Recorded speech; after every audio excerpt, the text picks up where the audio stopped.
burnout and what isn't burnout? That's what I want to talk to you about in this short video today. The World Health Organization has told us that burnout is a workplace phenomenon. That research came out in 2019, or the definition came out in 2019. In 2020, there was additional research that concluded that burnout doesn't just have to relate to the workplace. And certainly from my own burnout experience, I can say that whilst my first burnout was definitely contributed to, definitely caused by the toxic workplace that I was in at the time, and toxic workplaces are still the #1 cause of burnout globally. My second burnout wasn't actually caused or contributed to by work at all. I am Kelly Swindler. I have been doing this burnout work now for well over a decade. My first burnout made me really seriously ill, and my second nearly killed me. Over the last decade, I've coached over 700 leaders through burnout, and I've spoken to and trained thousands more through my business, kellyswindler.com, and also through the Burnout Academy. Now, in the Burnout Academy, we focus on trauma-informed, burnout-aware, and science-backed coaching and training. And we are the only provider globally that is looking at those three lenses when it comes to burnout coaches, burnout awareness, and burnout training. So what is burnout? How should we be thinking about it? Now, I'm not going to go into all of the science and psychology of it with you today. I want to give you a really easy way to think about burnout, what it is and what it isn't. And I want to do that by using, if you like, by talking you through a stress scale, a really simple stress scale. So at one end of this scale, we have 0. And at the other end of the scale, we have 10. Now, this lower end of the scale, between 0 and 3, this can be what's called under-challenged burnout or Boreout. You might have seen it on some of your social feeds referred to as Boreout. So 0 to 3 on this stress scale.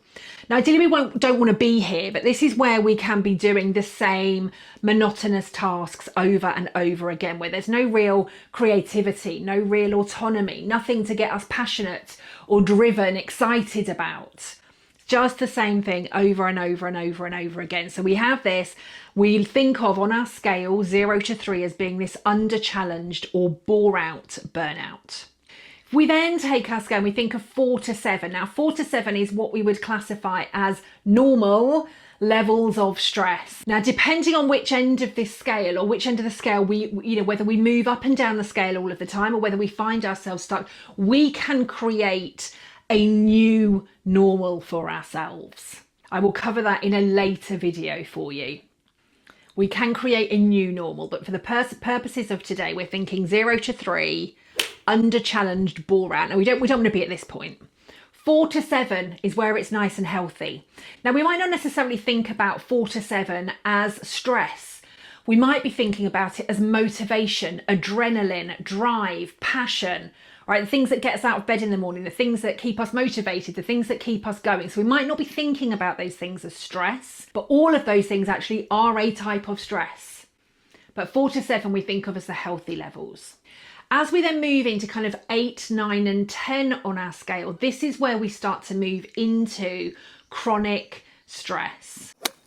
Now, chronic stress is stress, high levels of stress that has been present for a really long period of time. Now, we might, in our everyday lives, we might have a bit of a time where we just, a bit bored, nothing's really exciting me, I'm 0 to 3. We might, throughout the course of the day or the week or the month, move into our 4 to 7. We might have a period, we might have a really important, busy, hectic few days, and we might stay in that 8, 9, 10. But if we come back down into these healthy levels, we're not staying in that chronic stress level, and therefore we're less likely to get to the point of burnout. So 8, 9, 10, chronic levels of stress, we don't want to stay there. If you were to Google the impacts of chronic stress, you'd get millions of results that talk about things like heart attack, stroke, autoimmune conditions, diabetes, long-term health conditions, long-term mental health conditions, autoimmune conditions being created. impact it has on our relationship, on our finances, on our health, our habits, behaviours. We don't want to be in this 8, 9, 10. But the closer that we get to burnout, actually many of us live in this 8, 9, 10. And this is where we start to think that a lot of it is normal. We start to make excuses. Our body will be giving us signs and symptoms that are telling us we need to stop, we need to slow down. Maybe it's headaches, digestive issues. Could be issues with periods, fertility. Maybe it's impacting sleep. Maybe you're starting to get heart palpitations. Maybe there's something in your body that just does not feel right. So all of that will likely be playing in 8, 9, 10, but it's likely that you'll be ignoring it. I'm going to talk to you more about why we ignore that in the burnout and the brain video, which you'll find on the feed. I'll also post a link to it underneath this video. So if we've got this scale, then where would we place burnout? Well, I want you to think of burnout as the thing that happens when we fall off the end of the scale, right? So we've got 0 to 10. Under challenged and Boreout, under challenged, burnout and Boreout, 0 to 3 on the scale. 4 to 7, normal levels of stress. 8, 9 and 10, chronic stress. And burnout being the thing that happens when we fall off the edge of that scale. Burnout, if we end up in a full burnout, burnout can be debilitating. It's like our nervous system collapses. For me, I woke up one day. Now I'd been teetering on this scale for a really, really long time. I'd had 7 months of being admitted to hospital because my body just kept giving up. I kept passing out. I kept collapsing. I ended up having 2 operations in 48 hours. And yet still, when medical doctors were speaking to me about stress levels and burnout, I thought, you don't know what you're talking about. And yet then when the collapse came, I couldn't even pick up a glass of water. A glass of water was too heavy. Now, for many of my clients over the years, it's looked like just not being able to get out of bed for 6 weeks. It might have looked like staring at a blank wall for weeks on end. It might have looked like just constant crying without knowing why. Numbness, total numbness. It doesn't always have to look like a total and utter collapse, but there is something that will happen within your brain and your body that it just feels like it's shut down. You can also live in a habitual burnout cycle, and that might be where you're circling in that 8, 9 and 10, backwards and forwards, 8, 9, 10, over and over and over and over again. And you don't quite fall off the edge, but actually every time you get really close, something else changes within your mind, within your body, within your energy. So we can live in this habitual burnout cycle for a really, really long time before we have, and not everybody has that huge collapse. But it can feel like it's that total shutdown. And that's how I want us to think about burnout. Burnout is not just a bit tired, needing a bit of a holiday. It's not just like I'm a little bit exhausted.